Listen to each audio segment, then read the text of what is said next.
Hari ini saya akan khotbah tentang roh yang memerdekakan. Yesaya 61 ayat yang pertama. Di ruangan pastoral ada ayat ini terpampang di dindingnya. Yesaya 61 ayat yang pertama. Kita baca sama-sama. Roh Tuhan Allah ada padaku. Oleh karena Tuhan telah mengurapi aku. Ia telah mengutus aku untuk menyampaikan kabar baik kepada orang-orang sengsara dan merawat orang-orang yang remuk hati, untuk memberitakan pembebasan kepada orang-orang tawanan dan kepada orang-orang yang terkurung kelepasan dari penjara, untuk memberitakan tahun rahmat Tuhan dan hari pembalasan Allah kita, untuk menghibur semua orang yang berkabung. Katakan amen. Sebagai orang-orang percaya yang dipenuhi oleh Roh Allah, harusnya hidup kita memerdekakan orang-orang yang tertawan. Katakan aku diurapi untuk memberitakan kabar baik, untuk membebaskan orang yang tertawan. Memerdekakan orang dari belenggu dosa yang mengikat mereka. Memerdekakan orang-orang yang tertawan dengan cara pikir yang salah. Membebaskan orang-orang yang terikat dengan kebiasaan-kebiasaan buruk. Sekalipun orang bilang mereka Kristen, sekalipun mereka hadir ke gereja tiap hari Minggu, sekalipun mereka rajin nonton ibadah online, dengar firman Tuhan, saya dengar masih banyak orang-orang dalam kehidupan sehari-hari, mereka masih tertawan dan tidak menang menghadapi kebiasaan buruk, dosa, dan masih banyak yang tertawan dengan cara pikir yang salah. Yakobus 5 ayat 20. Ketahuilah bahwa barang siapa membuat orang berdosa berbalik dari jalannya yang sesat, ia akan menyelamatkan jiwa orang itu dari maut dan menutupi banyak dosa. Rupanya saudara yang merasa hidupmu banyak dosa, angkat tangan. Yang merasa hidupnya banyak dosa, dengar firman Tuhan.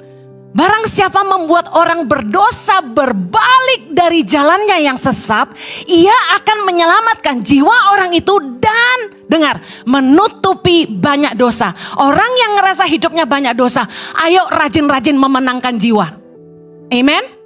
Karena itu yang akan menutupi banyak dosa Anda. Kalau Anda nyelamatin orang dari dosa, Anda gak punya waktu bikin dosa. Kebahagiaan saya itu dalam melayani, ini jujur dari hati. Kebahagiaan saya sebagai seorang hamba Tuhan di dalam melayani bukanlah karena nama besar, posisi, punya gereja. Saya nggak bangga dengan semua ini. Tapi waktu saya baca kesaksian orang-orang yang memberikan kesaksian hidupnya atas pelayanan kami, atas khotbah-khotbah yang saya sampaikan di YouTube maupun di TikTok maupun di ibadah-ibadah, itu yang membuat hati saya sangat terharu. Karena saya lihat bagaimana jiwa-jiwa berbalik dari jalan-jalan mereka yang salah. Bagaimana pernikahan mereka dipulihkan, rumah tangga mereka dipulihkan Tuhan. Dan bagaimana hidup mereka jadi lebih baik. Saya dengar kesaksian ini, orang tulis di DM, di komen IG, di YouTube. Nah, saya sangat terharu sama Tuhan. Karena harusnya inilah buah yang kita kejar. Waktu kita pelayanan, kita harusnya bukan kejar posisi, dilihat orang, dikenal orang banyak, dipuji orang. Oh kamu hebat, oh gerejamu besar. Bukan itu yang harusnya kita kejar. Yang harusnya kita kejar adalah bagaimana kita bisa bawa jiwa sebanyak-banyaknya bagi kerajaan sorga. Katakan amin. Karena itu taburan kita di bumi yang akan sangat berarti bagi Tuhan. Saya bahagia banget dengar jiwa-jiwa tuh bertobat. Mereka bilang, Kak Heni terima kasih khotbahnya membuat saya mau meninggalkan kehidupan dosa. Banyak ibu-ibu yang menghampiri saya, peluk saya dan menangis bilang terima kasih khotbah ibu telah menyelamatkan pernikahan saya. Dan banyak yang bilang sama saya, Kak Heni, sejak saya dengar khotbah Kak Heni, hidup saya lebih baik. Saya tuh terharu banget betapa Tuhan tuh baik. Amin. Karena bukan saya, tapi rohnya yang bekerja lewat temannya yang nyampaikan firman Tuhan. Saya percaya kalau bukan karena roh Tuhan, khotbah itu terdengar biasa aja. Saya yakin itu. Yohanes 8. Kebenaran yang memerdekakan. Ayat 31, Yesus berkata gini, maka katanya kepada orang-orang Yahudi yang percaya kepadanya, jikalau kamu tetap dalam firman-Ku, kita hidup dalam firman, kamu benar-benar adalah murid-Ku. Ayat 32, baca sama-sama. Dan kamu akan mengetahui kebenaran, dan kebenaran itu akan memerdekakan kamu. Yang memerdekakan kita itu kebenaran, kata Yesus. Apa maksudnya? Waktu kita dengar kebenaran firman Tuhan, kita yang bodoh jadi berhikmat. Orang gak akan berubah hidupnya kalau mereka gak ngerti kebenaran, gak sungguh-sungguh menghidupi kebenaran. Banyak di antara kita mungkin bilang gini, Bu Heni, saya udah tahu banyak firman, gak usah khotbahin saya. Kan gitu kan, orang kalau udah banyak masalah dikasih ayat tuh nolak biasanya. Saya udah hafal semua ayat, gak usah ngomong-ngomong firman Tuhan.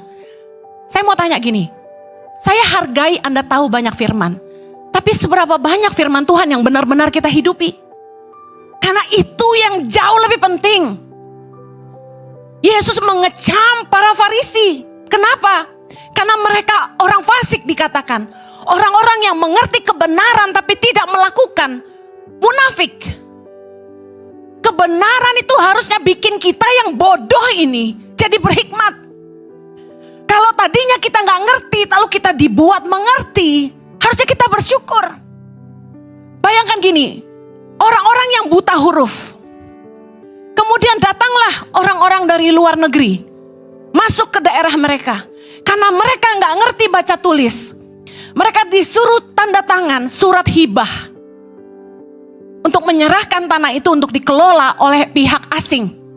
Karena mereka nggak ngerti baca tulis, mereka tanda tangan. Orang-orang bodoh yang nggak tahu apa yang sebenarnya mereka tanda tangani. Mereka menyerahkan harta dari tanah mereka kepada orang asing. Tapi ketika mereka belajar baca tulis, mereka bisa ngerti apa arti daripada surat perjanjian itu. Mereka jadi ngerti, aduh bodoh sekali saya. Kenapa saya tanda tangan itu? Nah, kebenaran yang memerdekakan adalah gini, sebelumnya kita nggak tahu bahwa yang kita lakukan itu salah.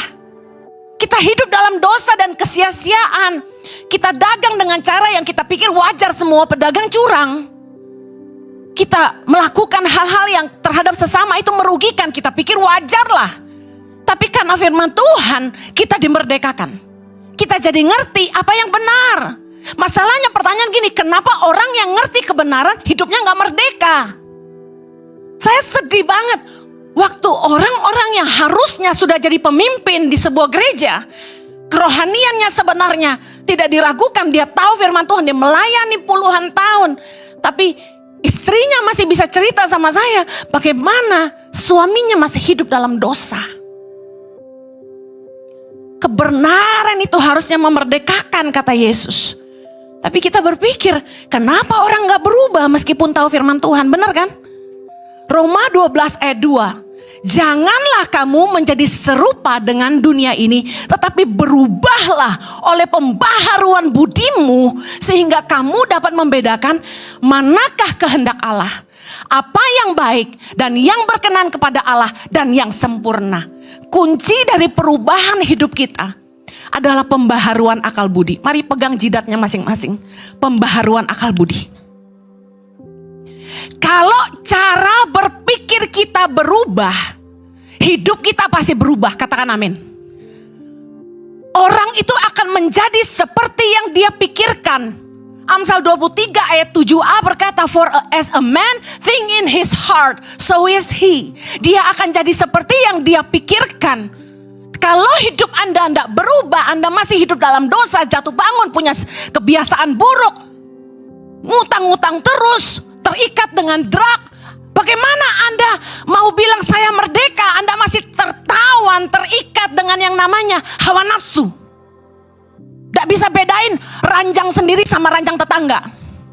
Gak bisa bedain kalau pulang pagi itu istri khawatir. Itu wajar. Merasa perempuan so tahu. Padahal istrinya cuma bilang gini, papa kok gak pulang, kamu kemana? Gak bisa bedain pintu rumah orang sama rumah sendiri. Dengar baik.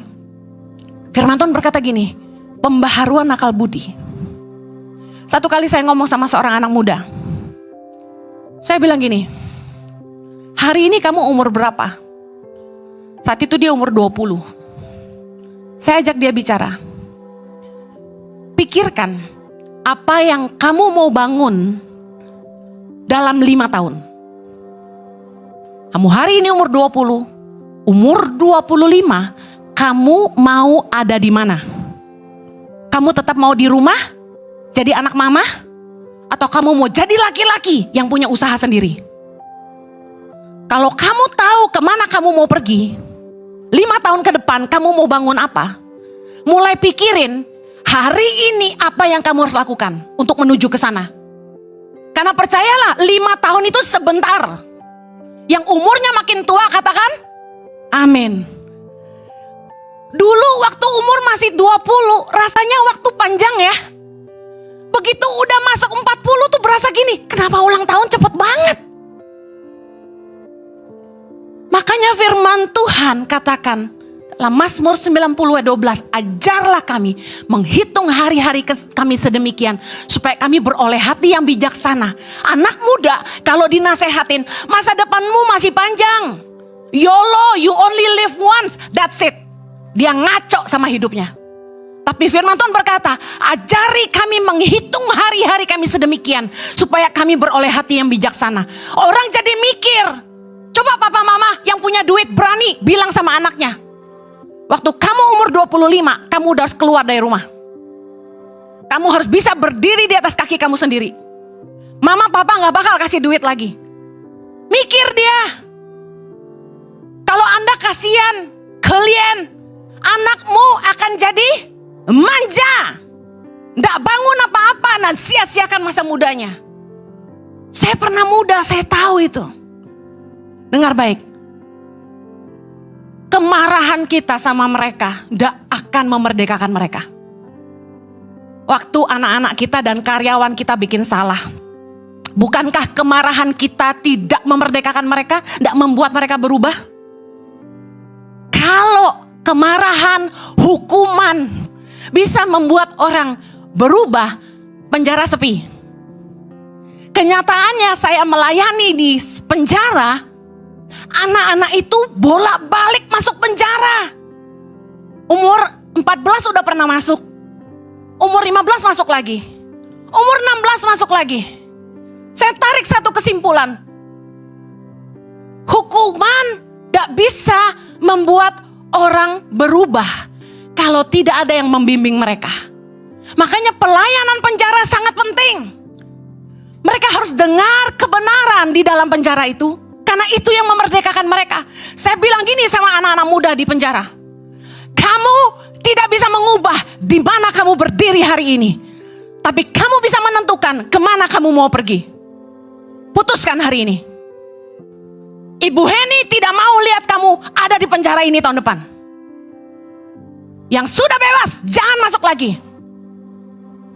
Kita harus tolong orang berubah cara pikirnya. Saya punya anak-anak asrama, mulai dari SMP kelas 1 sampai kuliah. Firman Tuhan berkata dalam Amsal 22 ayat 6 begini, didiklah orang muda menurut jalan yang patut baginya, maka pada masa tuanya pun ia tidak akan menyimpang daripada jalan itu. Mungkin orang tua putus asa, dari kecil sekolah minggu, youth, remaja sudah ikut gereja, tapi gedenya kenapa begini? Dengar, gak ada yang sia-sia. Anak-anak itu dari kecil kalau kita didik dengan firman Tuhan, suatu hari firman Tuhan itu akan jadi rema bagi mereka. Katakan amin. Tuhan akan kembali mengingatkan mereka. Tugas kita sebagai orang tua hanya tabur kebenaran. Saya saran gini, kalau anak-anak atau staf bikin salah, ini yang saya lakukan. Anak-anak asrama pernah ya yang besar-besar bikin masalah. Saya doa minta hikmat Tuhan. Saya udah pakai segala cara. Marahin udah, ancam udah, semua deh. Pukul enggak. Satu-satunya yang saya tidak lakukan sama anak asrama, pukul nggak boleh. Akhirnya Tuhan kasih saya hikmat. Ajak mereka duduk. One on one, eye to eye, heart to heart. Bicara dari hati ke hati. Berikan pengertian. Buka cara berpikir mereka. Gimana Bu Heni cara buka pikiran orang? Lempar pertanyaan. Saya tanya satu kali sama anak yang ngotot, saya mau pulang ke Papua aja. Saya bilang gini, kalau kamu pulang, kamu mau bikin apa? Dia diam. Ya mungkin saya akan cari beasiswa sekolah di Amerika. Oke. Kira-kira orang tua kamu mampu nggak untuk kuliahkan kamu? Kalau sampai kamu butuh hidup di Amerika, beasiswa kan cuma sekolah, katakan gitu. Tetap harus ada yang dikeluarkan oleh orang tua. Dia diem, oke. Terus saya bilang gini, kamu mau mama telepon orang tua kamu untuk kita tanya dulu, mereka bersedia nggak kalau kamu pulang? Dia langsung takut. Jangan telepon papa saya. Nah, saya nggak tahu ada cerita apa. Ternyata papanya pernah ancam, sampai kamu pulang patah kaki kamu, gitu. Wih, ngeri. Nah, bayangkan kalau saya bersikap otoriter dan berkata begini, kamu tidak boleh pulang, kamu harus sekolah di Jakarta. Kira-kira bagaimana? Anak muda jangan ditantang, malah berontak. Dia mulai pengaruhi adik-adiknya untuk lawan saya. Tapi ketika saya ajak bicara dari hati ke hati dan buka pikirannya, saya bilang gini, coba lihat, banyak nggak anak di Papua yang pengen sekolah seperti kamu? Dia bilang banyak. Menurut kamu beruntung nggak? Dia diam. Saya mulai cerita. Dulu mama masih muda, kuliah tuh harus kerja untuk membiayai sekolah sendiri. Karena mama papa cerai dan mereka menelantarkan mama. Gak ada yang peduli sama mama. Kamu di asrama mama mau tanya, hidupmu baik gak? Dia mikir, baik. Tidur pakai AC. Sarapan disiapin, makan siang disiapin, snack sore disiapin, makan malam disiapin. Sepatu dibeliin, kaos kaki dibeliin, sampai pakaian dalam luar disediain. Sakit diobatin, sekolah dibayarin.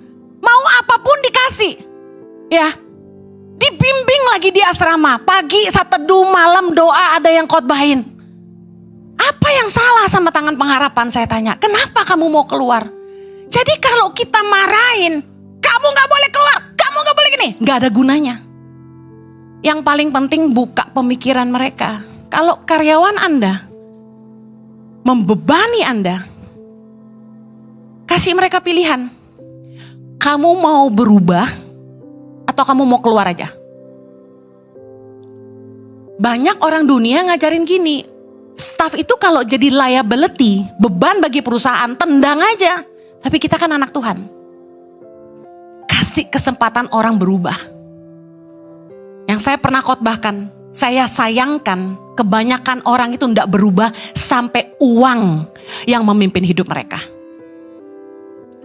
Kita lihat orang-orang di sekitar kita tuh tertawan.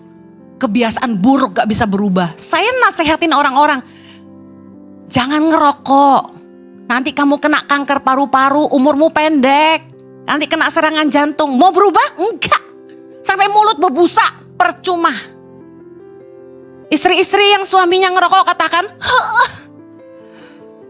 2 Korintus 3 ayat 17. Sebab Tuhan adalah roh, dan di mana ada roh Allah, di situ ada kemerdekaan. Katakan amin.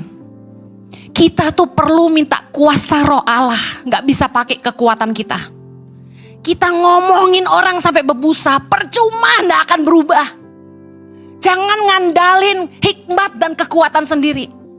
Doakan orang-orang yang kita pingin menangkan. Mereka yang terikat dengan judi, mereka yang terikat dengan minuman keras. Saya kasih tahu, yang ada tuh kita malah bertengkar, dan bertengkar. Gak ada habisnya. Mari pakai kuasa roh Allah, karena hanya roh Allah yang bisa memerdekakan mereka. 2 Korintus 10 ayat 5 berkata gini, kami mematahkan setiap siasat orang dan merubuhkan setiap kubu yang dibangun oleh keangkuhan manusia untuk menentang pengenalan akan Allah. Kami menawan segala pikiran dan menaklukkannya kepada Kristus. Baca ayat ini tuh pelan-pelan. Kita diajarkan bahwa kita harus mendoakan orang-orang yang kita layani dengan merubuhkan benteng-benteng dalam pikiran mereka dengan kuasa Tuhan. Kami mematahkan setiap siasat orang, merubuhkan setiap kubu yang dibangun oleh keangkuhan manusia dan menentang pengenalan akan Allah. Manusia tuh kadang-kadang terlalu sombong untuk mau berubah.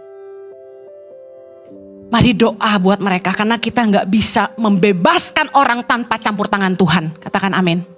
Kalau Anda dikelilingi orang-orang yang tertawan, mari pakai kuasa Roh Allah untuk membebaskan mereka. Pakai kebenaran firman Tuhan untuk mengajarkan mereka. Kalau kelihatannya hasilnya belum terlihat, terus tabur kebenaran firman Tuhan. Kemarahanmu tidak mengubah mereka. Istri, dengar baik. Anda semakin marah, Anda semakin cerewetin suamimu. Yang ada Anda makin sakit hati, dia tidak dengar kamu, dan Anda hanya bertengkar terus, yang membuat dia makin tidak betah dekat dengan Anda. Pakai kuasa Roh Allah yang sanggup mengubah, karena Roh Allah yang sanggup memerdekakan kita. Katakan amin. Saya ingin kita cek hidup kita. Apakah hidupmu hari ini memerdekakan orang-orang yang tertawan, atau malah Anda yang membuat mereka tertawan? Membuat orang tertawan itu apa, Bu Heni? Mereka jadi budak dosa. Mereka jadi terikat dengan kebiasaan-kebiasaan buruk. Kita jadi orang yang menekan atau posesif. Manipulasi, memanfaatkan orang lain. Menggunakan kekerasan terhadap orang untuk memaksakan keinginan kita sendiri. Itu orang-orang yang membuat orang tertawan. Yuk cek anak muda. Yang pertama. Kalau kamu dating, apakah kamu posesif? Apakah kamu membuat pacarmu jatuh dalam dosa? Jangan sampai pakai masa dating buat kesempatan memuaskan hawa nafsu. Karena Anda akan membuat pasanganmu dan diri Anda sendiri jatuh dan kalian menjadi hamba dosa, budak dosa. Yohanes 8 ayat 34. Setiap orang yang berbuat dosa adalah hamba dosa, kata Yesus. Mari jangan jadi hamba dosa, karena kita ini sudah dimerdekakan. Sebelumnya kita gak tahu bahwa kita hidup dalam dosa, tapi Roh Allah yang mencelikkan mata hati kita, yang hari ini membuat kita sadar kita hidup dalam dosa. Galatia 5 ayat 13 berkata gini, saudara-saudara, memang kamu telah dipanggil untuk merdeka. Tetapi janganlah kamu mempergunakan kemerdekaan itu sebagai kesempatan untuk hidup dalam dosa. Melainkan layanilah seorang akan yang lain oleh kasih. Kita dipanggil untuk merdeka, kata firman Tuhan. Katakan kanan kirimu, kamu dipanggil untuk merdeka. Jangan lagi kembali jadi budak dosa. Saya sedih banget waktu dengar orang Kristen udah lahir baru ngerti firman, tapi bisa jatuh dalam dosa. Kenapa? Karena kita sok kuat. Firman Tuhan berkata, jangan kamu berpikir kamu teguh berdiri. Kita semua ini lemah. Karena itu kita butuh jaga diri kita. Jangan mencobai diri sendiri. Anda bilang gini, Bu Heni, saya punya misi menyelamatkan jiwa-jiwa. Hati-hati, pergaulan yang buruk merusak kebiasaan yang baik. Jangan masuk dalam kelompok teman-teman yang gaya hidupnya dalam dosa. Lalu Anda pikir Anda mau jadi pahlawan di tengah-tengah mereka. Di grup-grup yang isinya teman-teman alumni yang tidak takut Tuhan. Saya tahu mereka broadcast video porno, gambar porno. Apa yang terjadi? Anda cuma senyum-senyum. Anda setuju dengan mereka, kata firman Tuhan. Jangan sampai kita setuju dengan mereka yang melakukannya. Kita sok-sok nyelamatin orang, kita sendiri yang jadi gelap. Hati-hati. Kamu telah dimerdekakan dari dosa, kata firman Tuhan. Roma 6 ayat 18. Dan menjadi hamba kebenaran. Kita sudah dipanggil untuk merdeka, jangan balik lagi dalam dosa. Kalau hari ini Anda masih main-main dengan dosa, mari berhenti. Dan jangan berbuat dosa lagi. Mari cek hubunganmu. Kalau hubunganmu itu sehat, harusnya menambah nilai dalam hidupmu, bukannya mengurangi nilai dalam hidupmu. Kalau hubunganmu itu sehat, harusnya kamu makin taat, makin hidup dalam kasih. Bukannya kamu malah berbuat jahat. Yang kedua, dalam keluarga, apakah kita bersikap sebagai penjajah? Penjajah seperti apa? Suami kasar sama istri, posesif. Kolose 3 ayat 19 berkata, hai suami-suami, kasihilah istrimu dan janganlah berlaku kasar terhadap dia. Suami-suami yang bermental penjajah bertobat pagi hari ini. Jangan posesif sama istrimu. Istri itu untuk dipelukin, bukan digebukin. Amen. Jangan kasar. Istri-istri, apakah kamu perempuan yang menindas suami? Istri posesif. Amsal 11 ayat 6 berkata, perempuan yang baik hati beroleh hormat, sedangkan seorang penindas beroleh kekayaan. Ada istri-istri yang suaminya jadi kere gara-gara dia. Diperes.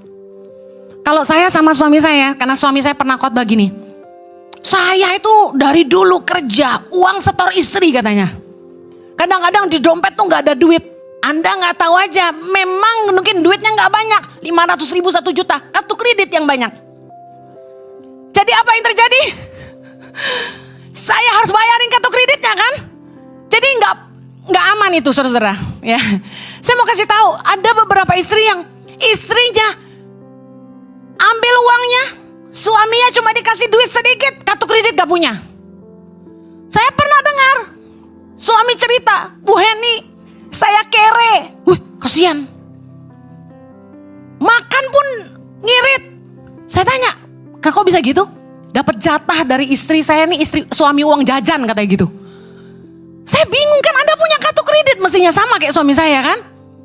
Mau makan apa tinggal gesek kan? Yang bayar kan istri juga. Menteri Keuangan. Tapi kalau dalam rumah tangga, suami lebih pintar mengatur keuangan, sebaiknya suami yang pegang uang. Kalau istri boros, jangan kasih pegang duit. Wah, istri saya sudah boros, maunya pegang duit. Nah, ini istri penindas. Ya. Kalau ngamuk, satu, obat rukun. Apa? Beli tas baru, parah. Ya. Jangan jadi istri penindas. Kemudian, orang tua, apakah Anda kasar dan menyakiti anak-anakmu? Kolose 3 ayat 21 berkata, hai bapak-bapak, janganlah sakiti hati anakmu, supaya jangan tawar hatinya. Beberapa orang tua tuh posesif banget. Baik sama anak, cuma kasih duit. Tapi selebihnya kalau ngomong kasar, gak pernah ngobrol sama anaknya. Cuma kerja, lalu merasa karena sudah sekolahin, udah kasih uang, udah cukup. Anak gak punya hubungan sama orang tua. Nah sekali dia bikin salah, marahnya keras, sampai anak-anak terluka. Apakah Anda seorang bapak yang posesif, orang tua yang kasar? Di dunia kerja, apakah Anda seorang pemimpin bermental penjajah? Imamat 19 ayat 13 berkata, janganlah engkau memeras sesamamu manusia. Janganlah engkau merampas. Janganlah kau tahan upah seorang pekerja harian sampai besok harinya. Maaf saya ngomong ini terus terang. Beberapa pengusaha itu menjadikan usahanya mesin cetak uang, tempat cetak uang. Money making. Tanpa peduli kepada kesejahteraan karyawan dan kurang memperhatikan kebutuhan karyawan akan pemenuhan spiritualitas. Dalam 1 Korintus 10 ayat 24 dikatakan, jangan seorang pun yang mencari keuntungannya sendiri, tapi hendaklah tiap-tiap orang mencari keuntungan orang lain. Saya tahu di negara kita ini seringkali ada demo buruh, demo itu. Dan saya tahu bahwa banyak pengusaha yang dirugikan karena aturan-aturan yang ada. Saya pun sebagai seorang pemimpin, kalau udah meeting sama guru-guru seluruh Indonesia, pertanyaannya 60% gaji naik. Mintanya fasilitas ini itu dan gaji harus naik. Saya paham. Tapi paling enggak gini, jadilah pemimpin yang adil. Kolose 4 ayat 1 berkata, hai tuan-tuan bersikaplah adil. Ingat kamu juga punya Tuan di sorga. Mari adil sama karyawan, enggak usah berlebihan. Kita juga enggak bisa karyawan minta apa-apa kita harus turuti. Tapi ada beberapa bos itu yang benar-benar menawan karyawannya untuk kerja buat dia, cetak duit buat dia. Sehingga kehidupan karyawannya itu cuma kerja dari pagi sampai malam.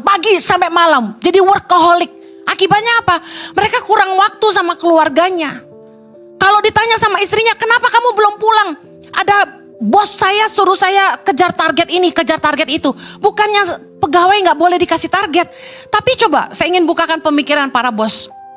Manusia itu punya tubuh, jiwa, dan roh. Kalau mereka gak balance, apa yang terjadi? Saya kasih tahu. Banyak orang stres bukan hari-hari ini? Enggak cuma stres.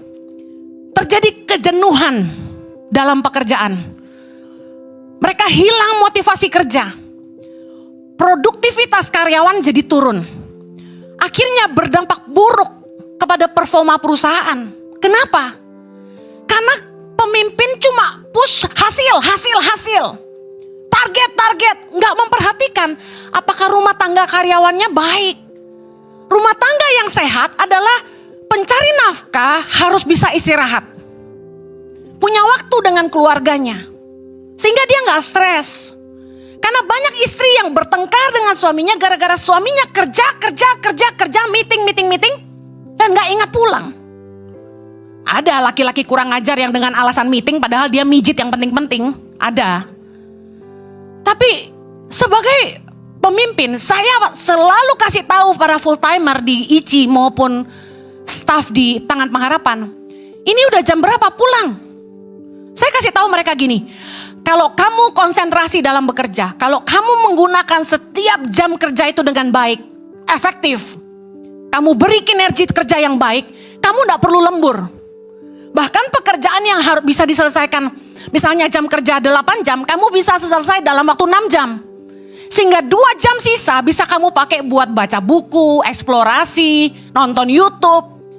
Yang penting kan kerjaan beres. Tapi karena kebanyakan ngobrol, nonton film, main game, ngopi 5 gelas sehari, orang kerja tuh buang waktu. Baru kemudian lembur nyalainnya bos. Padahal karyawan kalau kerja efektif gak perlu lembur. Sehingga waktu pulang mereka pulang. Kebutuhan jiwa akan kehadiran keluarga, rasa dihormati dan dihargai dan dikasihi keluarga, itu mereka butuh. Bayangkan kalau rumah tangganya gak rukun, pasti tempat kerja pun mereka merengut.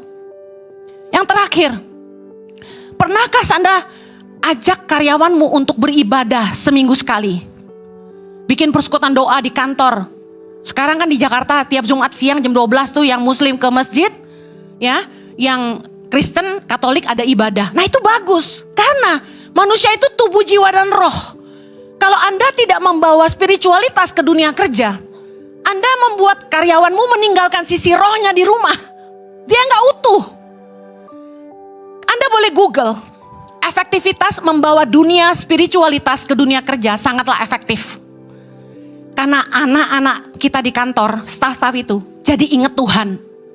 Jadi punya rasa takut akan Tuhan. Sehingga di dunia kerja, mereka jadi orang-orang yang jaga sikap, bisa dipercaya, berintegritas. Karena malu kan, ketahuan Kristen di dunia kerja karena dia milih persekutuan, bukannya ke musola misalnya gitu. Ketahuan, oh yang ini Kristen, oh yang ini Katolik. Mereka jadi sungguh-sungguh kerjanya jadi bisa dipercaya. Lebih jaga kata-kata, gak berani ngomong kotor katakan, karena jaim. Ada bagusnya. Dan kemudian, waktu kita ngajak staf kita doa sama-sama, kita lagi ngajarin mereka untuk mengandalkan Tuhan.